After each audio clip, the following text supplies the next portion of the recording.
I have been sick for the last couple of weeks, so I've fallen off of my regular filming schedule. You can probably hear it in my voice. Um, but I thought, what better time to make a video about yucky girls than when I am myself a bit of a yucky girl. Just a bit of background, and this is going to sound a little bit unrelated, but I promise it all comes full circle. But I don't know if you guys remember a while ago, there was this healthy Coke trend where people were mixing balsamic vinegar in sparkling water. Um, I personally never tried it, so if you did and it was worth trying, let me know. But I happened upon an article, and it was written by someone named Mia Mercado.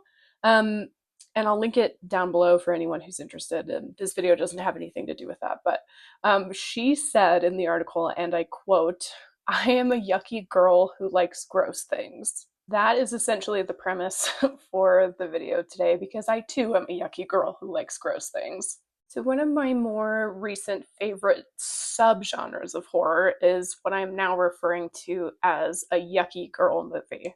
And these are movies about a specific type of kind of anti-hero girl who is just kind of gross. She's typically socially awkward and kind of falls outside of the norm of like approvable femininity, and not necessarily because she's ugly, but just because she's a little strange looking, or she dresses strange, or she holds herself kind of awkwardly, doesn't really fit in, doesn't really seem to have a place in the world. So she usually has a difficult time making friends or pursuing romantic interests. But what makes her really a truly sugar and frights worthy yucky girl is that she tends to have a kind of morbid side hobby or morbid fascination, typically things like cannibalism or dismemberment or surgery, things that are sort of a little bit a step outside of just the typical, like, I don't know, maybe you're into true crime or something like that. So something that needs to be hidden, something that is truly yucky. And as someone who struggled in elementary school and high school as being sort of awkward and into weird stuff and being kind of a yucky girl myself, I think these movies have really found a place in my heart in the last few years as kind of nostalgic, and it makes me feel kind of comforted and seen in a way. So what I'll be sharing today is my top 3 yucky girl movies, and then I'll also give some additional recommendations that don't quite fit the criteria that I have in my brain, but would be a good addition to any sort of like odd girl movie night that you want to have with maybe some of your gal pals. So the first movie I'll talk about is May from 2002. It was written and directed by Lucky McKee. It stars Angela Bettis, Jeremy Sisto, and Anna Faris. A socially awkward veterinary assistant with a lazy eye and obsession with perfection descends into depravity after developing a crush on a boy with perfect hands. And if you came up watching horror movies in the age of video stores like I did, you most likely recognize May's iconic cover. This was one that I rented and watched when I was probably in my early teens, specifically because of the cover. But I did rewatch it for this video.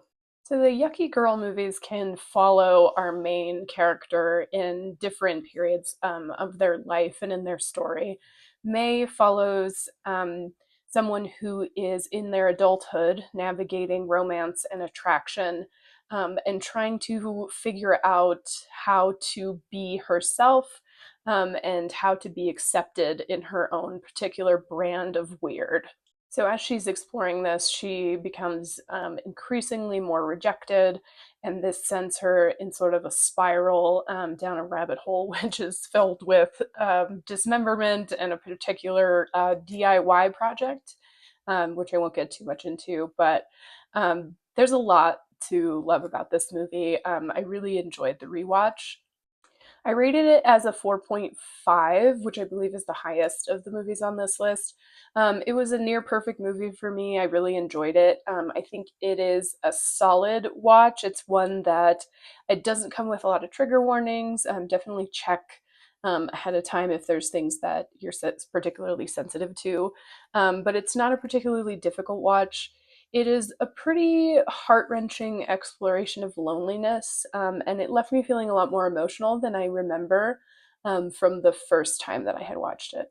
And May is available to watch for free on Tubi. So the next one I'll talk about is Excision, which is a truly bizarre hidden gem of a movie with cameo appearances from John Waters, Malcolm McDowell, Matthew Gray Gubler is in it. Um, it's one that I think might have passed under a lot of people's radars. It's a really strange, strange little movie. Written and directed by Richard Bates Jr., a disturbed, delusional high school student with aspirations of a career in medicine goes to extremes to earn the approval of her controlling mothers. So, of all the movies on this list, this one might be the most intense, just visually, graphically. So, if you struggle with body horror, I probably wouldn't go for this one first. It is a tough one. It's a pretty gross one for those of you who might be a little more squeamish. So this one, as well as the next one I'll talk about, follow our main characters in more of this coming of age kind of story. So this one follows Pauline, who is a high school student, just kind of navigating like puberty and femininity and popularity. And she also has a pretty strict mother, and her sister is terminally ill as well. Annalyn McCord gives a very convincing and very intense gross girl performance in this movie. And her character, Pauline, is struggling with fantasizing about sex and surgery and blood and guts and lots of gross stuff. There's also some really great scenes of her in a church, sort of navigating her family's spirituality as well. This movie is goofy and gory, but it's also in the same way that May is kind of emotionally devastating. This movie left me much more emotional than I had expected. I guess same with May. You go into it with kind of this audacious premise, but it's really just an emotional journey with the main characters, kind of following them through their struggles. I gave this one a 4 out of 5. Some of the performances are a little cringy. It's very low budget, so there's moments that are kind of take you out of it, a little harder to watch. But overall, definitely worth your time. Very underrated and super, super gross if that's something that you're into. Excision is also available to stream for free on Tubi. So the third and final of the top 3 Yucky Girl movies was actually a recent watch from last year, and that is Grafted.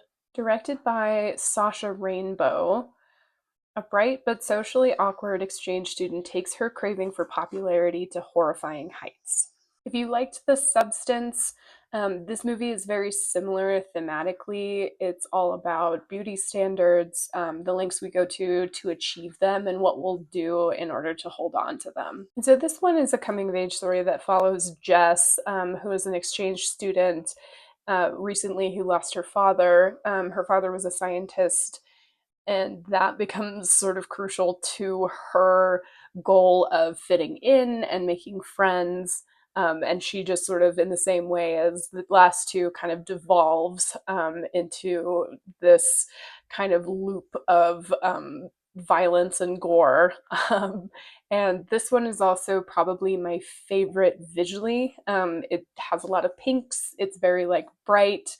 And it's also probably the most fun of the three, though it's a heavy sort of subgenre and it deals with a lot of heavy subject matter. This one probably would be like the best popcorn movie with the girls type watch. I give this one a 4 out of 5 as well. It was critiqued for lack of originality, I think mostly because it does have a lot of similar themes to The Substance. I found it different enough that I enjoy both movies separately for what they are and what they were trying to do. So if you liked The Substance, you want more of that kind of feel, definitely check out Grafted. Grafted is available to stream on Shudder. So, on to honorable mentions. So, these are the ones that, while they're kind of similar in theme, they don't quite fit the category of the Yucky Girl movie. The first of these being Carrie from 1976, directed by Brian De Palma. And it's also adapted from the Stephen King novel of the same name. Carrie White, a shy, friendless teenage girl who is sheltered by her domineering religious mother, unleashes her telekinetic powers after being humiliated by classmates at her senior prom. Carrie possesses a lot of the makings of a yucky girl, um, but I think what sets her apart is that she doesn't have the sort of morbid fascinations that the top three do.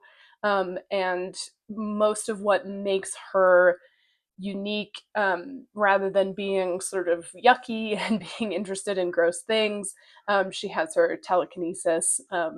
And most of her sort of awkwardness and social outcastness is a result of her highly religious mother.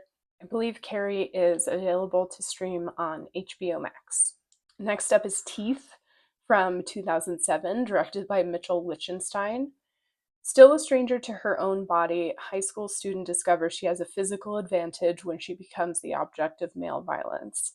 So, in a similar fashion to Carrie, Dawn, the main character in Teeth, her yuckiness is less about her interests and her general weirdness, and more about like something that is physically different about her.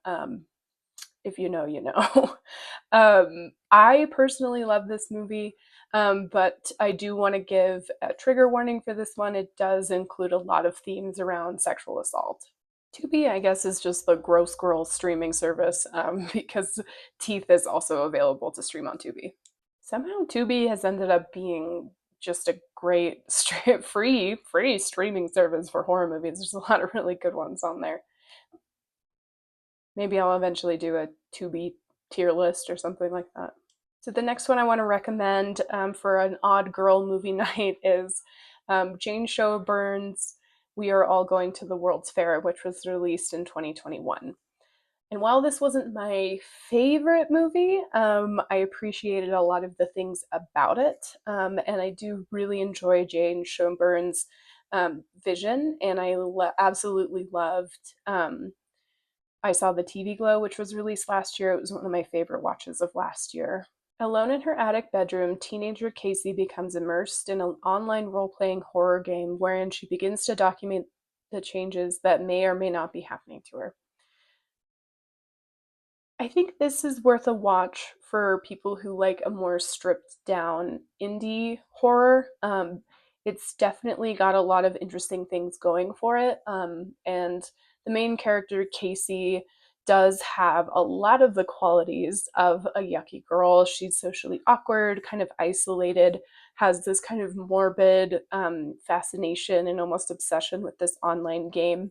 The reason that it's not in the top three is because the movie itself isn't particularly yucky.